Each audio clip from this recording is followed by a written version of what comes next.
사람 팔자.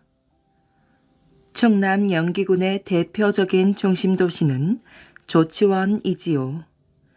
이 조치원읍 신흥리에는 번화한 9거리라는 곳이 있답니다. 이 거리는 9군데에서 오는 길로 이곳에서 백관, 중림동, 월하리, 쌍전리, 서면연화리, 봉산동, 의량터, 공동묘지, 침산동으로 갈 수가 있답니다.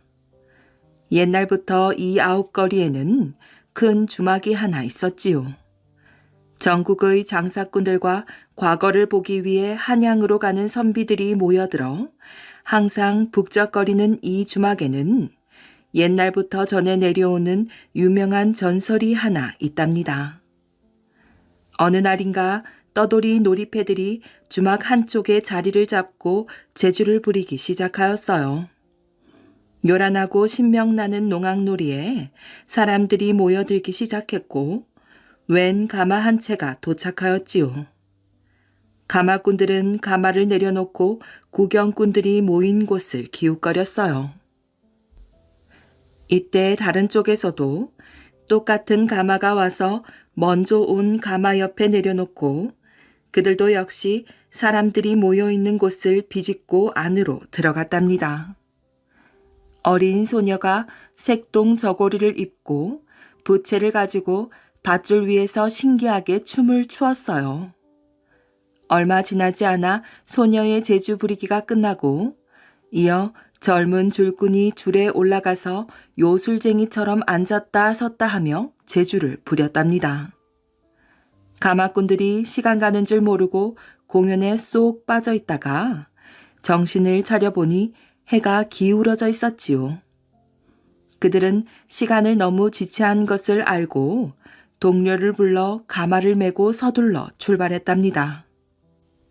놀이패의 재주가 끝나기도 전에 출발하는 그들은 아쉬움을 남기고 떠나지 않을 수 없었지요.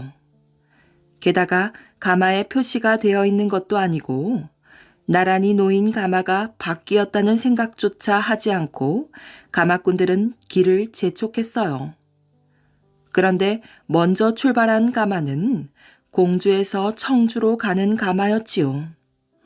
청주에 살고 있는 양반은 공주에 사는 친구가 벼랑간 역적으로 몰리게 되어 가문이 풍비박산이 되자 품행이 단정하다는 그의 딸을 데려다 아들과 혼례를 올려줄 계획이었어요.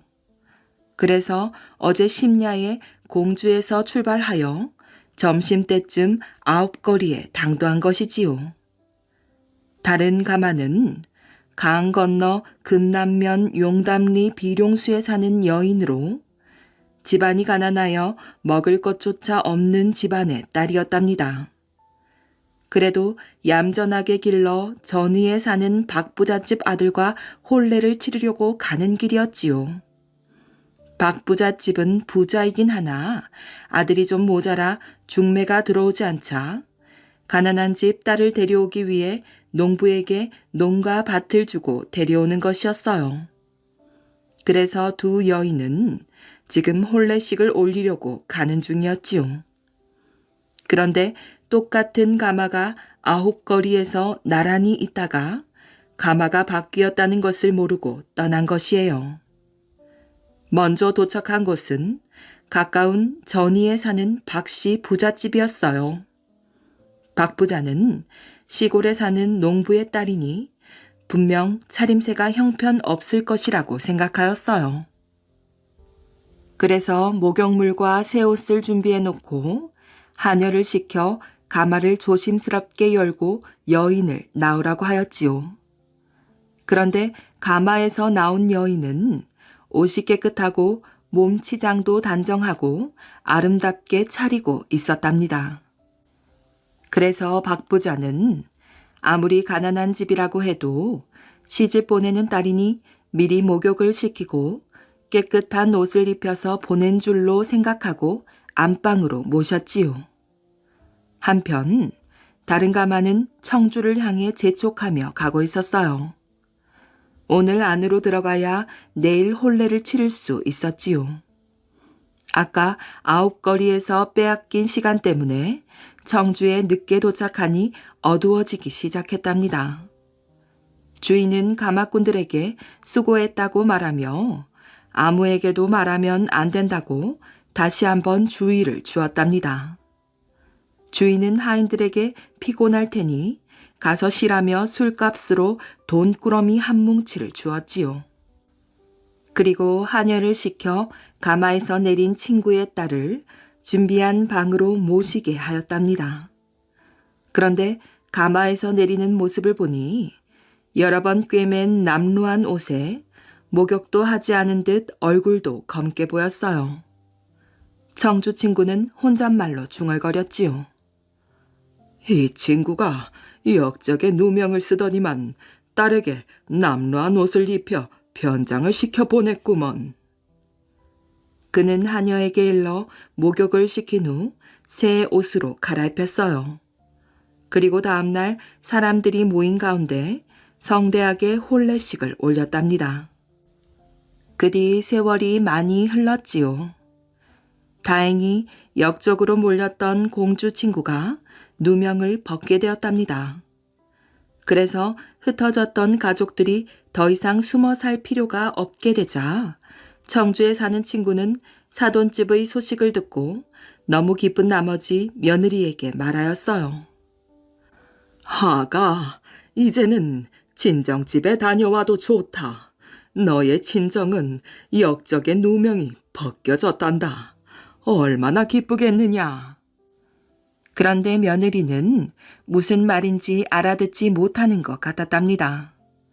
며느리는 시아버지의 말에 아무 대꾸도 하지 않고 무슨 영문인지 모르는 듯 어리둥절한 표정을 짓고 있었지요. 역적으로 몰려 마음고생이 얼마나 심했으면 대답까지 못하는구나.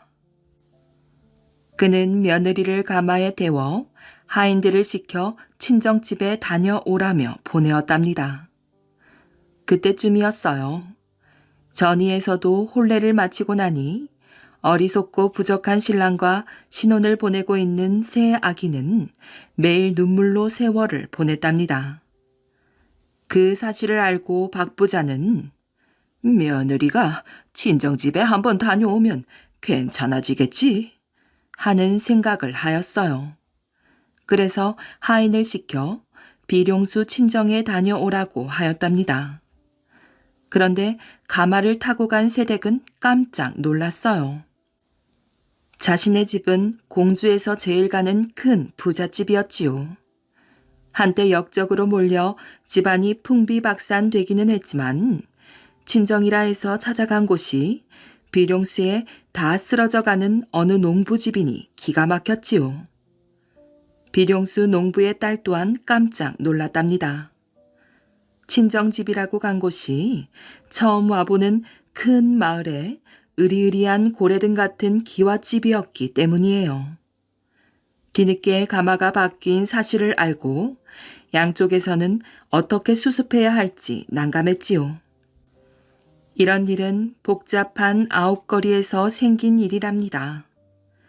이곳 아홉거리에서 이런 일이 일어났을 정도로 영기군 조치원은 지금도 복잡한 교통의 중심지랍니다. 한 푼을 위하여 두 푼을 들인 사람. 정홍수는 영조 때 호조 판소를 지낸 사람입니다. 영조의 효성이 지극하여 육상궁을 창건하게 되었는데 정홍순이 당시 호조 판소로 있었기 때문에 임금이 그에게 명령을 내렸지요. 건축할 때 궁문의 궤도는 한결같이 종묘와 같게 하라. 그런데 정홍순이 육상궁의 궁문터를 깎아내려 평평하게 하여 문을 세웠답니다. 그러자 지세가 낮고 우묵하여 문이 다소 초라하게 보였지요. 공사가 모두 끝난 뒤에 영조께서 그곳에 행차하였는데 궁문의 모양이 너무 낮게 보여 종묘의 문과 같지 않음을 보고 급히 정홍순을 불러 물었지요.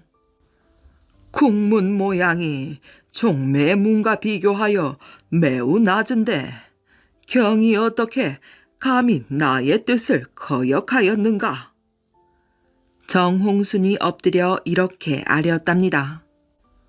전하께서 당장 가까이 있는 신하를 시켜 종묘로 달려가서 재어보고 비교하게 하소서. 영조가 그의 말대로 그렇게 하였더니 정말 틀리지 않았지요. 그러자 비로소 영조의 노여움이 풀렸답니다. 그가 호조 판서로 있으면서 예조 판서를 겸임하게 되었는데 사도세자의 상사를 당하여 초상 때부터 사무가 지난 뒤에 지내는 제사, 줄곡 때까지의 모든 절차를 게을리하지 않았답니다. 수의에서부터 두건, 그리고 신발의 자질구레한 물품에 이르기까지 각각 한 조각씩 빼어 그 당시 사용한 장부와 함께 단단히 괴짝 속에다 넣어 조심스럽게 봉하고는 담당 관리에게 말하였지요.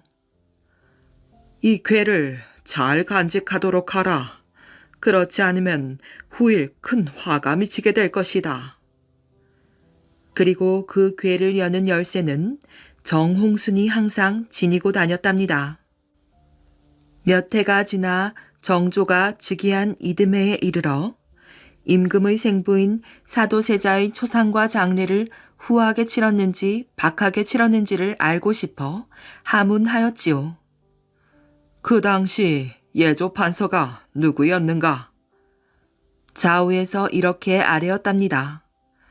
정홍순이었습니다.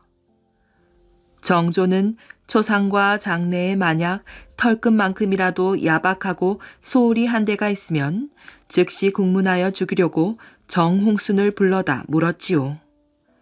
그러자 정홍순이 그 자리에서 담당 관리에게 분부하여 깊이 숨겨두었던 그 괴짝을 대걸들로 가져오게 하여 차고 있던 열쇠로 괴를 열어 임금 앞에 보였답니다. 임금이 낱낱이 점검해 보니 물자와 의식이 흠잡을 데가 없었으므로 정홍순을 대단히 칭찬하고 즉시 우의정으로 임명하였지요. 정홍순에게 못쓰게 된 돈 한 푼이 있었는데 주조하는 사람을 시켜 그것을 녹여 다시 만들게 하니 그 싹이 2푼이 되었답니다. 어떤 사람이 그에게 물었지요. 어리석습니다. 2푼을 들여 1푼을 얻었으니 오히려 1푼이 손해 아닙니까? 그런데 대감께서는 왜 그렇게 하셨습니까? 그가 대답하였어요. 하하, 나는 1푼을 손해보았지만 나라로서는 1푼을 덕보게 되었으니 국록을 먹는 자로서 나라의 보탬이 되는 일을 게을리 하겠는가? 이 말을 전해 듣고 사람들이 그의 넓은 도량에 탐복하였지요. 정홍순에게는 홍기가 찬 딸이 있었답니다. 시집을 보내게 되어 그 비용을 부인에게 물었지요. 대략 혼례 비용이 얼마면 되겠소? 아무리 알뜰하게 치른다 해도 800냥은 필요합니다. 이어서 또 물었답니다. 잔치 비용은 얼마나 들겠소? 400냥은 들 것입니다. 정홍순이 말하였어요. 며칠 후에 장만해 주겠소. 그 며칠이 되었으나 표백이 장만되지 않아 정홍순이 말하였지요. 내가 벌써부터 장사꾼에게 부탁을 해놓았는데 장사꾼이 따라주지 않으니 정승의 지위에 있으면서 이 일을 가지고 어떻게 장사꾼을 재줄 수 있겠소?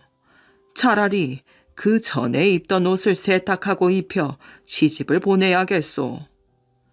네? 뭐라고요? 어이가 없어 부인은 할 말을 잃었지요. 그럭저럭 혼례일을 하루 앞두게 되었는데 잔치 비용도 준비되지 않자 정홍순이 또 이렇게 말하는 것이었어요. 장사꾼이 내가 청구한 것을 또 따라주지 않으니 도리어 서민들이 제 나름대로 물건을 사고 팔고 하는 것만 못하구려. 그러니 술과 안주를 조금만 준비하는 것이 낫겠소. 다른 방법이 없어서 부인도 어쩔 수 없이 그대로 따랐답니다. 그의 사위는 명문재상의 자제였는데 장인의 고집이 세고 인색함을 이상하게 여기다가 어느 날 아침에 장인을 찾아뵈었지요. 그런데 마침 비가 주룩주룩 내리자 정홍순이 사위에게 삿갓과 남학신을 주면서 이렇게 말하였어요. 자네는 자네 집으로 가서 밥을 먹게나. 우리 집에는 자네를 위해 준비한 밥이 없다네. 자네 집에는 이미 지어놓은 밥이 있을 터이니 지어놓은 밥을 놔두고 아직 준비도 되지 않은 밥을 기다릴 필요는 없네. 사위는 그 길로 원망하며 돌아가 다시는 처가로 발걸음을 하지 않았답니다. 몇 해가 지난 뒤에 정홍순이 그 사위를 불렀지만 오지 않으므로 마침내 사돈에게 편지를 보내고서야 찾아온 사위와 딸을 맞이할 수 있었답니다.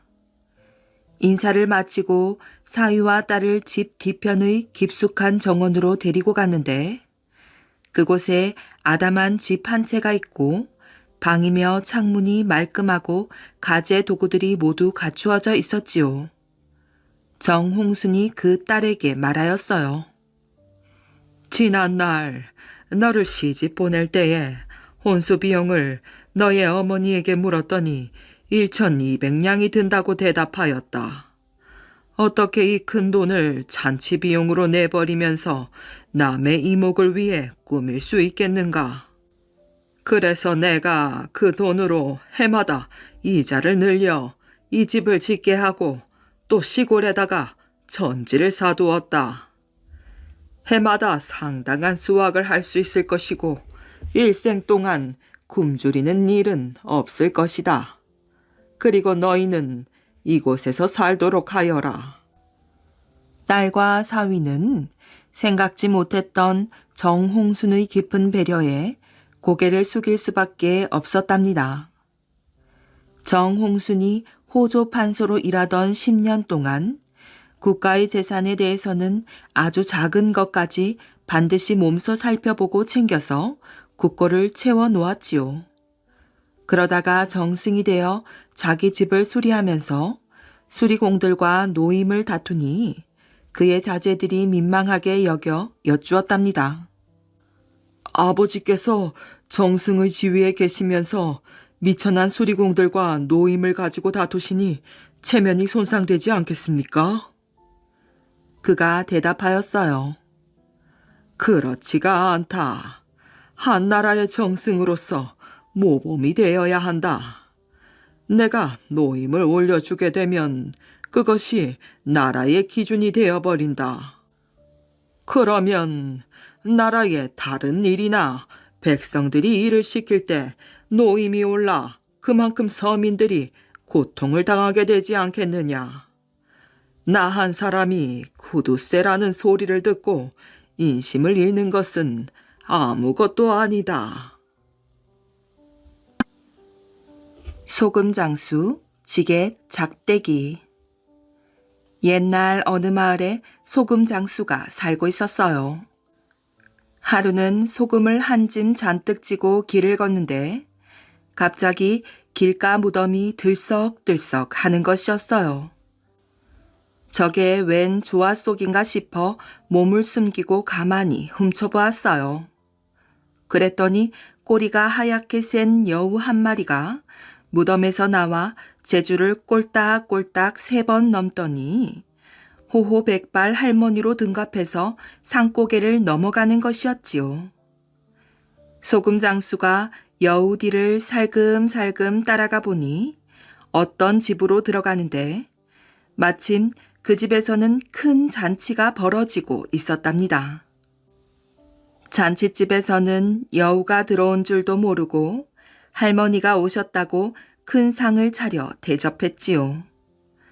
소금 장수가 뛰어들어 지게 짝대기로 할머니 머리를 내려치니 그 자리에서 꼬리가 하얗게 센 여우가 죽어 넘어지거든요. 사람들이 크게 놀라면서 소금 장수를 칭찬하고 푸직의 상을 차려 대접했어요.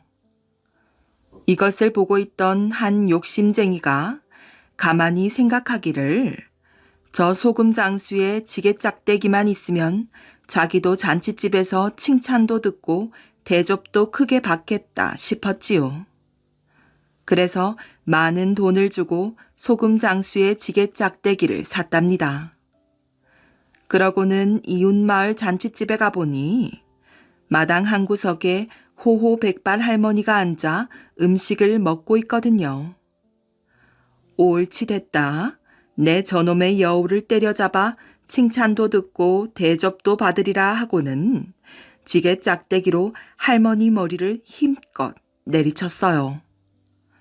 그런데 그 할머니는 여우가 아니라 사람이었지요. 할머니는 그 자리에서 쓰러졌어요.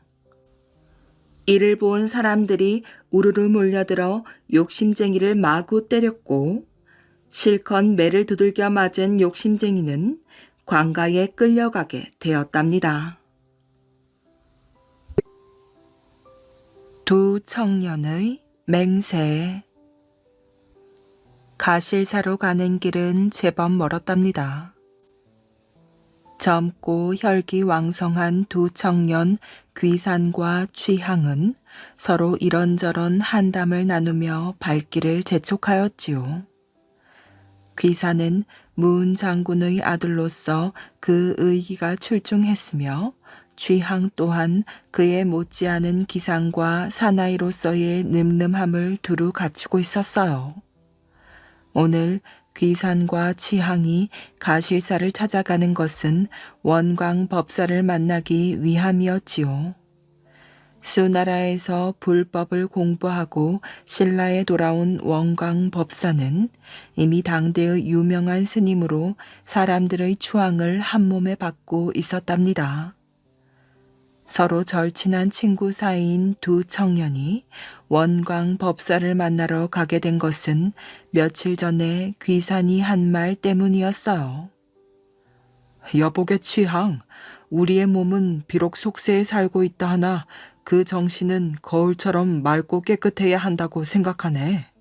듣자니 가실사에 있는 원광 법사의 덕망이 뛰어나다고 하니 한번 찾아뵙고 그 가르침을 듣는 게 어떻겠는가? 귀산의 말을 들은 취향은 그 말이 일리가 있다는 생각이 들어 나를 잡아 이렇게 길을 나서게 되었답니다. 가실사에 도착한 귀산과 취향은 부처님께 예불을 드리고 원광 법사 앞에 공손히 무릎을 꿇고 앉았답니다. 원광 법사가 무슨 일이냐는 듯 넌지시 눈길을 건네자 귀산이 조심스럽게 먼저 입을 열었지요. 저희가 비록 세상에서 속인의 몸으로 살아가지만 마음을 깨끗이 하고 정대하게 한다면 부처님의 가르침에서 크게 벗어나지 않을 것으로 사료됩니다. 그러니 부디 법사께서는 저희가 속세에서도 그 마음을 잃지 않고 살아갈 수 있도록 참된 진리의 말씀을 들려주십시오.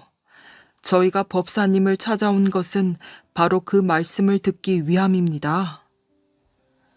귀산의 말을 들은 원광 법사의 얼굴에 대견한 표정이 역력하게 드러났답니다.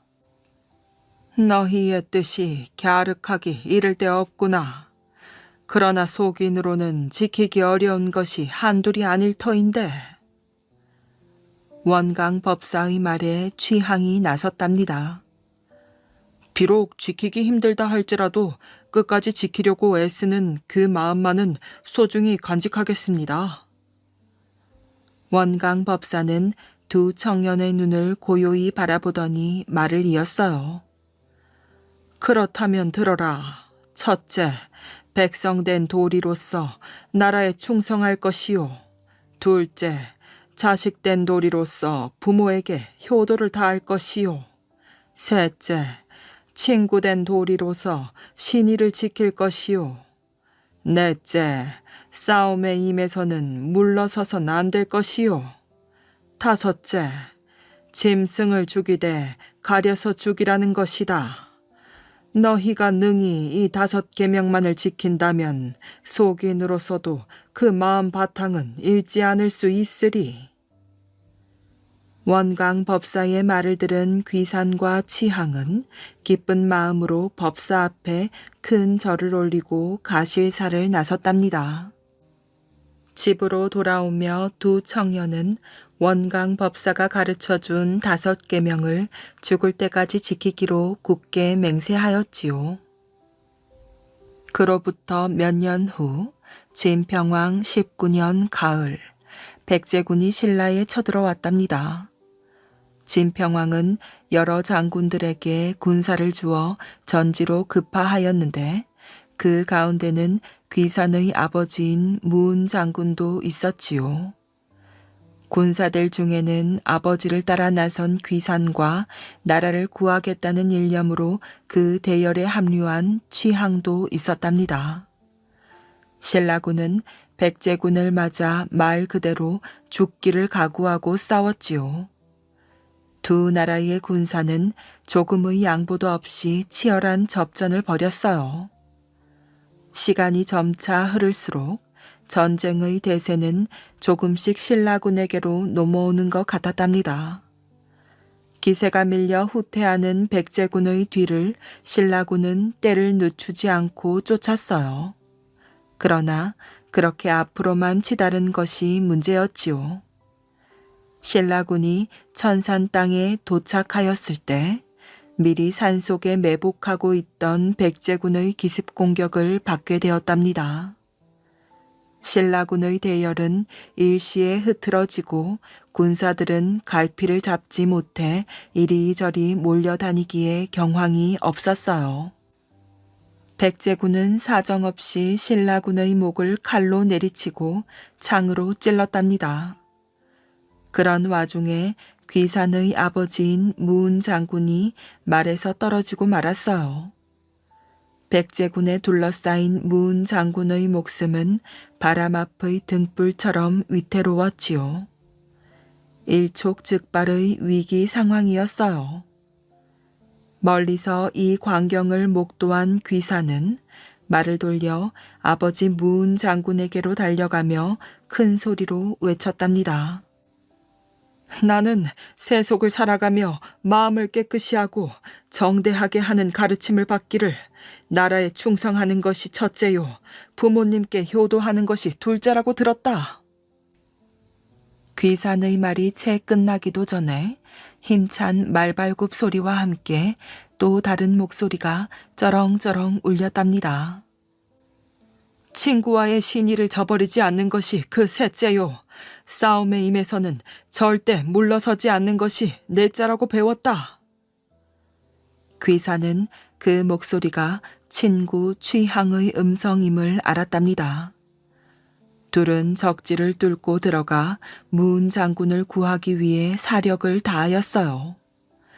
그 모습을 본 신라군들은 크게 함성을 지르며 귀산과 취향의 뒤를 따랐답니다.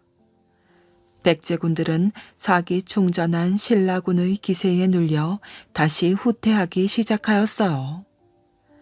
귀산이 아버지 무은 장군을 무사히 자신의 말에 태워 아군 진영으로 보내고 치황과 함께 수많은 백제군들의 목을 베었을 때 싸움은 천천히 끝나가고 있었고 승리의 신은 신라군의 손을 들어주었답니다.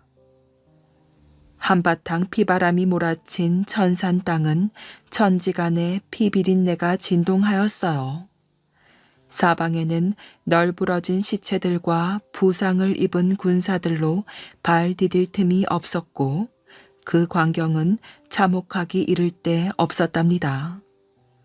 그 가운데 신라의 두 청년은 드러누워 있었어요. 아니, 쓰러져 있었지요. 온몸에 칼을 맞고 창에 찔린 채 신음소리도 제대로 내지 못하고 그저 하늘만 바라보고 있었답니다. 귀산이 취향을 쳐다보며 한벗 싱긋 웃기라도 했던가 그러나 그렇게 생각하기에는 이미 둘은 숨이 끊어진 지 오래인 듯 하였어요. 다만 둘 다 입가에 희미한 미소를 머금고 있을 뿐이었지요. 그 미소 때문이었을까?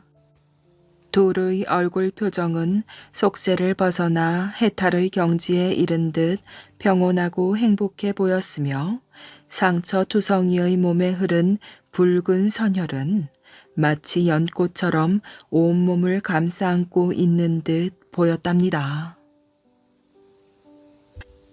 도둑에게 속은 당나귀 주인. 도둑 두 사람이 시골길을 어슬렁거리고 있었답니다. 그때 맞은편 길에서 농부 한 사람이 천천히 걸어왔어요. 농부는 당나귀를 몰고 오는데 고삐를 쥔 채 꾸벅꾸벅 졸고 있었지요. 도둑 가운데 한 사람이 농부를 가리키며 말하였어요. 저 아저씨 좀 봐. 아주 멍청해 보이지? 내가 당나귀를 훔칠 테니 두고 봐. 정말? 이 벌건 대낮에 어떻게 당나귀를 훔친다는 거야? 나한테 다 생각이 있어. 너는 잠자코 보고만 있으라고. 도둑은 농부한테 다가가더니 당나귀 옆에 붙어 섰어요.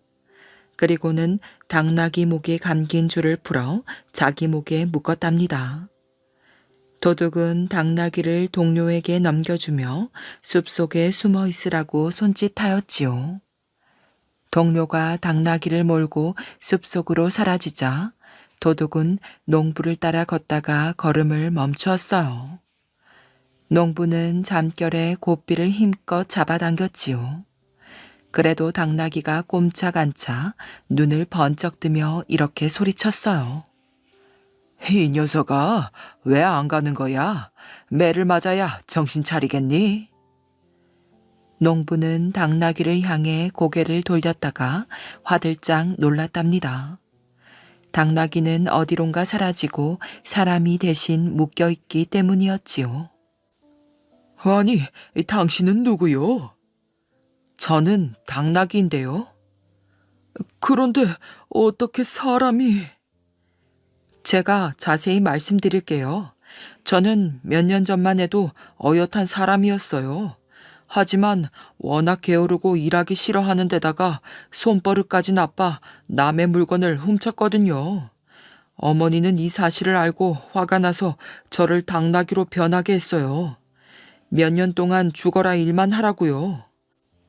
제 어머니는 마법을 부릴 줄 아는데 오늘 아침 마법이 풀려 사람으로 돌아왔답니다. 농부는 도둑의 말을 그대로 믿었어요. 그동안 고생만 시켜 미안하다며 도둑에게 돈까지 주었지요. 농부와 헤어진 도둑은 동료와 함께 당나귀를 끌고 시장으로 갔답니다. 그리고는 당나귀를 팔아치운 뒤 주랭랑을 놓았어요. 한편 농부는 며칠 뒤 당나귀를 사려고 시장으로 갔답니다. 시장에는 여러 당나귀들이 새 주인을 기다리고 있었어요. 농부는 당나귀를 고르다가 눈이 등잔만 해졌지요. 낯익은 당나귀를 발견했기 때문이었어요. 너는 사람으로 돌아왔던 당나귀로구나. 어쩌다가 다시 당나귀가 되었느냐? 오라, 또 도둑질을 해서 어머니를 화나게 했구나. 너는 언제 그 못된 버릇을 버릴래? 당나귀는 주인의 얼굴을 알아보았어요. 다시 만난 것이 기뻐 이를 드러내며 웃었답니다. 이 녀석 봐라. 내 말을 다 알아듣네. 네가 나를 반긴다고 해서 또 너를 살 줄 알고. 어림없다. 너같이 못된 녀석은 독한 주인을 만나 호된 고통을 겪어야 해. 농부는 당나귀를 야단치고는 다른 당나귀를 샀답니다. 자신을 귀신이라 속인 남자. 남양군에 사는 송정백이라는 남자가 젊은 시절에 겪은 일이랍니다. 하루는 송정백이 밤길을 가다가 앞서 걸어가는 사람을 보았어요. 누구지? 우리 고을 사람인가? 심심하던 차에 잘 되었어. 길동무를 만났으니 말이야. 송정백은 걸음을 빨리 해 그에게 다가가서 물었답니다. 거기 가시는 분이 누구요? 그러자 그 사람은 걸음을 멈추고 뒤돌아 보았어요. 나 말이요? 귀신이요? 송정백은 이 대답을 듣고 머리끝이 쭈뼛쭈뼛하였어요. 뭐? 귀신이라고? 이럴 때일수록 정신을 바짝 차리자. 호랑이에게 물려가도 정신만 차리면 살 수 있다고 하잖아. 송정백은 떨리는 가슴을 가까스로 가라앉히고 태어난 척 귀신을 바라보았어요. 그러자 귀신은 송정백을 말끄러미 바라보더니 이렇게 되물었지요. 뒤따라 오시는 분은 누구요? 나 말이요? 나도 귀신이요. 송정백은 일부러 거짓말로 대답하였어요. 귀신은 반갑다는 듯 송정백과 나란히 걸으며 또 물었답니다. 어디 가시는 길이요? 완시에 가고 있어. 그래요? 나도 완시에 가는데. 송정백은 귀신과 이런저런 이야기를 하며 면리를 걸어갔어요. 귀신이 말하였지요. 당신은 무슨 걸음이 그리 느립니까? 나란히 걷다가는 완시에 닿기도 전에 날이 새겠소. 차라리 서로 업어주며 가는 게 어떻겠습니까? 그 대신 빠른 걸음으로 걷는 거요. 우리 귀신은 무겁지 않으니 그렇게 걸을 수 있을 거요. 그거 재미있겠네요. 그럽시다. 송정백이 먼저 귀신에게 엎였어요.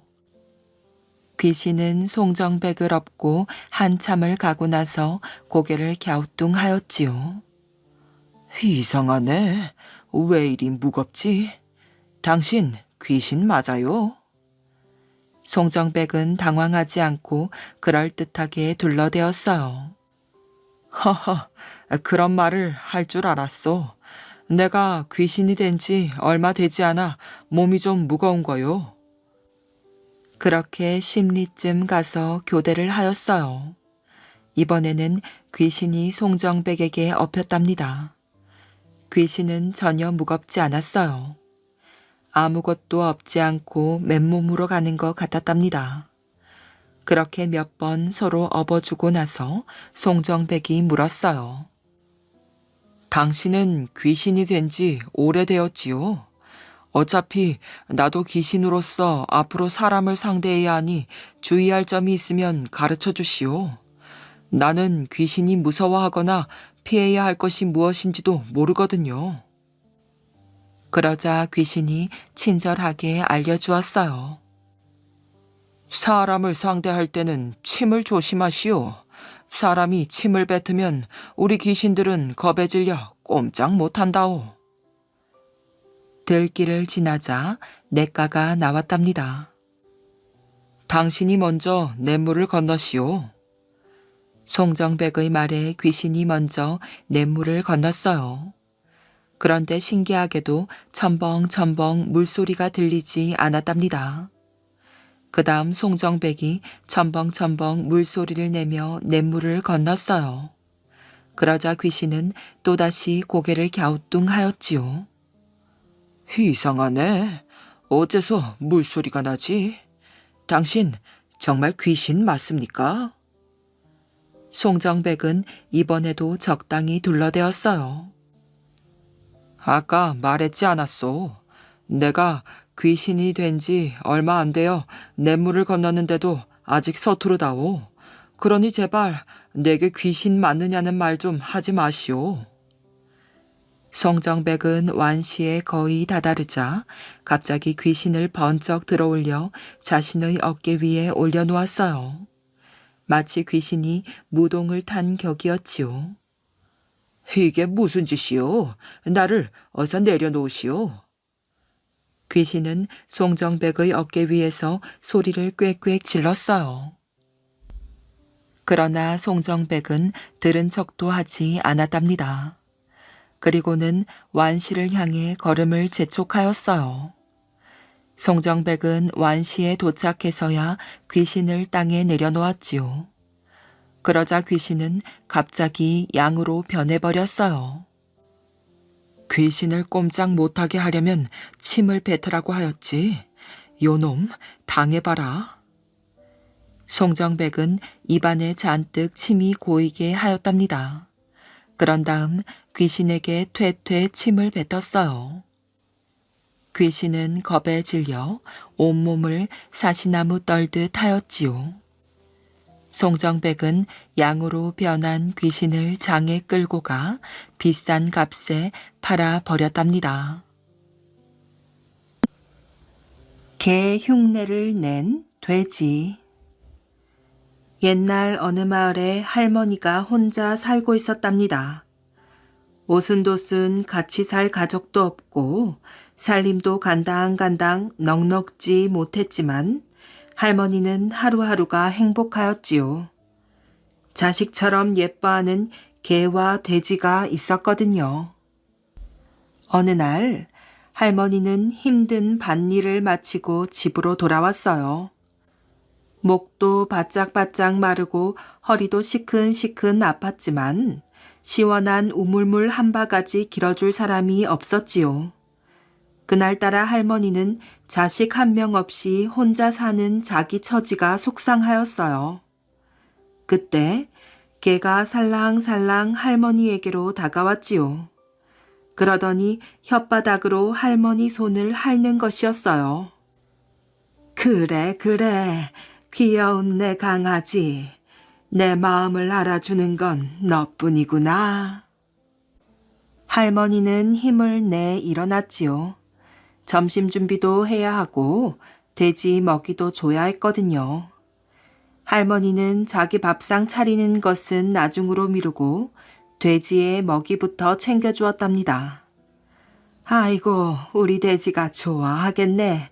잘 먹고 쑥쑥 커야 할 텐데. 돼지는 먹이통에 코를 박고 정신없이 먹이를 먹었어요. 우적우적 쩝쩝. 할머니가 자기에게 하는 말도 듣지 못하였지요. 배가 불룩해진 돼지는 쿨쿨 낮잠을 잤답니다. 할머니는 그런 돼지를 흐뭇하게 쳐다보았어요. 포동포동 우리 돼지 잘도 자는구나. 날이 저물자 저녁 일을 마친 할머니가 집으로 돌아왔어요.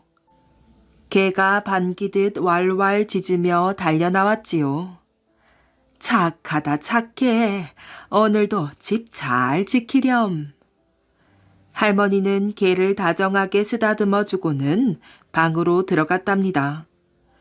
그 모습을 물끄러미 보고 있던 돼지가 물었지요. 할머니는 왜 너만 귀여워하시니? 개는 어깨를 으쓱거렸어요. 난 할머니가 가는 곳이면 어디든 따라가서 친구가 되어드려. 우리에서 잠만 퍼질러 자는 너하고는 다르다고. 돼지는 고개를 끄덕였어요. 사실 돼지는 너무 게을렀거든요. 다음 날 아침 할머니는 돼지 밥을 챙겨 우리로 향하였어요. 그래, 냠냠 많이 먹어라. 할머니는 꿀꿀대는 돼지에게 먹이를 주고 돌아섰지요. 평소 같으면 돼지는 정신없이 먹느라 할머니가 가는지도 몰랐을 테지만 오늘은 달랐답니다. 밥은 안 먹고 할머니 뒤를 졸졸 따라갔지요. 마치 개처럼 말이에요. 마당으로 부엌으로 텃밭으로 돼지는 졸랑졸랑 열심히 할머니 뒤를 따라다녔어요. 그런데 아무리 쫓아다녀도 할머니가 아무 말도 안 하는 것이에요. 돼지는 생각 끝에 개처럼 끙끙거려 보기로 하였지요. 꿀꿀, 꿀꿀. 우물가에서 물을 깃던 할머니는 뒤에서 돼지 소리가 나자 깜짝 놀랐답니다. 해구머니? 그래서 그만 항아리를 쨍그랑 깨뜨리고 말았지요. 아니, 이 녀석이 왜 안 하던 짓을 하지? 아유, 항아리를 깨뜨렸으니 당장 쓸 물은 어떻게 깃나? 할머니가 아침부터 한숨을 쉬자 돼지는 잔뜩 풀이 죽었어요. 할머니를 기쁘게 해드리고 싶었는데 오히려 화만 나게 했으니 말이지요. 돼지는 개에게 다시 물었답니다. 할머니는 내가 따라다니는 게 싫으신가 봐. 왜 그러실까? 개는 당연하다는 듯이 대답하였어요. 난 털도 복슬복슬하고 꼬리도 살랑살랑 흔들 수 있잖아. 지저분하고 냄새나는 네가 따라다니면 나라도 싫겠다. 돼지는 그도 그럴 법하다고 생각하였어요. 그날 밤 돼지는 진흙탕에 고인 물을 거울 삼아 몸 단장을 하였답니다. 쓱싹쓱싹 털을 다듬고 흙탕물로 푸푸 얼굴도 씻었지요. 물론 꼬리 흔드는 연습도 빼먹지 않았어요. 잠만 자는 게 이르던 돼지는 정말 피곤했지만 꾹 참았어요. 돼지도 꼭 한 번쯤은 할머니의 사랑을 받고 싶었거든요. 다음 날 아침 잔뜩 치장을 하고 기다리던 돼지는 할머니를 보자마자 엉덩이를 들이대고 꼬리를 흔들었어요. 산만한 엉덩이를 이리 실룩 저리 실룩. 어머나, 우리 돼지가 왜 이러나? 할머니의 놀란 모습에도 아랑곳하지 않고 돼지는 온몸을 휘휘 흔들었지요. 그 바람에 할머니는 온통 흙탕물을 뒤집어 썼어요. 아니, 이 녀석이 요즘 왜 이리도 말썽이야? 잔뜩 화가 난 할머니는 돼지에게 먹이도 주지 않고 나가버렸어요. 돼지는 하루 종일 우리에 누워 슬퍼했답니다. 밥도 못 먹고 실컷 야단만 맞고 돼지는 어찌할 바를 몰랐지요. 자존심은 상했지만 돼지는 개에게 다시 물었어요. 어떻게 하면 할머니가 날 예뻐해 주실까? 개는 고개를 빳빳이 들며 말하였어요. 난 낯선 사람이 오면 왕왕 짖고 다들 자는 캄캄한 밤에도 집을 지키지. 넌 하는 일이 뭐니? 돼지는 아무 말도 못하고 고개를 숙였지요. 그날 밤 돼지 우리에서는 난리가 났답니다. 폴짝 나뭇잎 떨어지는 소리에도 뚜벅뚜벅 지나가는 사람 발자국 소리에도 돼지가 시끄럽게 울어댄 것이에요. 꿀꿀 꿀꿀. 심지어는 달을 보고 울어대기도 하였지요. 개도 할머니도 시끄러운 돼지 때문에 또랑또랑 뜬 눈으로 밤을 샜답니다. 할머니는 해가 뜨자마자 의원부터 불러왔어요. 아무래도 이 녀석이 어디 아픈가 보. 며칠 전부터 안 하던 짓을 하고 이상합니다. 의원은 돼지를 이리저리 만져보고 쿡쿡 눌러보았어요. 감기에 걸린 모양입니다. 침 한 방이면 거뜬해질 겁니다. 의원이 침을 놓는 동안 할머니는 돼지를 위로해 주었어요.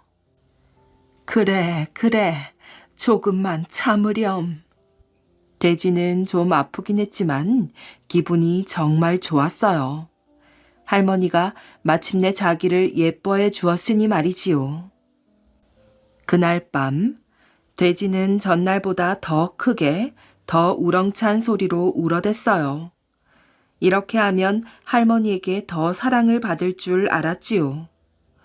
온 마을 사람들이 전부 밤을 꼴딱 샐 정도였어요. 돼지는 자기의 모습이 너무 대견해 힘든 줄도 몰랐답니다. 할머니가 얼마나 화가 났는지도 몰랐고 말이지요. 이튿날 아침 한숨도 못 잔 할머니는 돼지에게 목줄을 메었어요. 돼지는 좋아서 어쩔 줄 몰랐지요. 이젠 너 대신 나를 데리고 외출하시려나 봐. 이것 봐, 나 멋지지? 돼지는 꼿꼿하게 고개를 세운 채 사뿐사뿐 걸었답니다. 약이 올라 멍멍 짖는 개를 뒤에 남겨두고 말이지요. 꼬리도 살랑살랑, 엉덩이도 삐죽빼죽 흔들었지요. 그런데 할머니는 돼지를 앞세우고 어디로 가는 것일까요? 아유, 시끄럽게 굴지만 않으면 계속 키우려고 했는데 도무지 잠을 잘 수가 있어야지. 걱정 마십시오. 금방 잡을 건데 좀 시끄러운 게 대수인가요? 돼지는 화들짝 놀랐지요. 할머니가 자기를 낯선 사람한테 파는 게 아니겠어요? 그 녀석 살이 도실도실하게 올랐구나. 자, 김대감 댁으로 가자꾸나. 그 댁에 큰 잔치가 있으니 네가 한몫해줘야지. 그제야 돼지는 잔치집에 팔려가는 자기 신세를 깨달았어요. 꿀꿀꿀꿀. 돼지는 계속 울어댔지만 그 말을 알아듣는 사람은 아무도 없었답니다. 당나라로 간 무기 기술자. 신라가 당나라의 도움을 받아 삼국을 통일한 문무왕 시대, 당시 신라에는 쇠뇌라는 무기가 있었는데 그 위력이 대단하여 당 고종의 귀에도 들어가게 되었답니다. 쇠뇌라 함은 나무로 만든 큰 화살의 일종으로서 잇따라 여러 개의 화살을 쏠 수 있으며 그 사정거리도 보통 활보다 엄청나게 길었지요. 당 고종은 고 신라 문무왕 앞으로 사신을 보내어 쇠뇌 만드는 기술자를 한 명 당나라로 보내달라고 청하였어요. 신라로서는 이미 당나라의 도움을 받은 터라 그 청을 거절할 수 없는 처지였으므로 쇠뇌 만드는 기술자 가운데 가장 뛰어난 구 진천을 당나라에 보내게 되었답니다. 왕의 어명을 받고 당나라로 가게 된 구 진천은 겉으로는 아무런 내색을 하지 않았지만 속으로 한 가지 굳은 다짐을 하고 있었어요. 그것은 무슨 일이 있어도 당나라에서 쇠뇌를 만들어서도 안 되고 쇠뇌 만드는 기술을 전수해서도 안 된다는 것이었지요. 사신을 따라 당나라로 향하는 구 진천은 무엇인가 아쉬운 듯 자주 고국 산천을 뒤돌아보았답니다. 그것은 어쩌면 영영 돌아오지 못할지도 모른다는 구 진천 혼자만의 뼈아픈 심정에서였을 것이지요.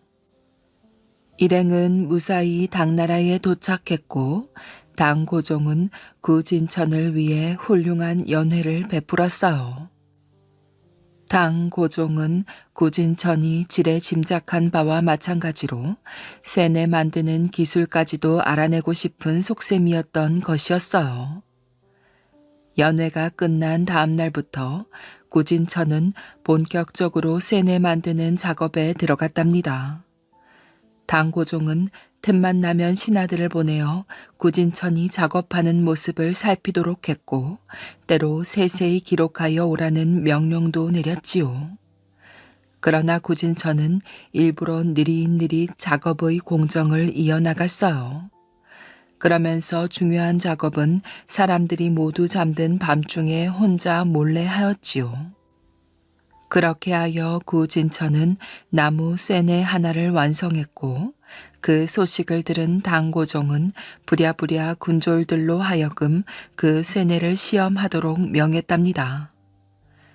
당고종을 비롯한 수많은 신하들과 쇠뇌를 직접 만든 구진천이 지켜보는 가운데 마침내 시위가 당겨졌어요.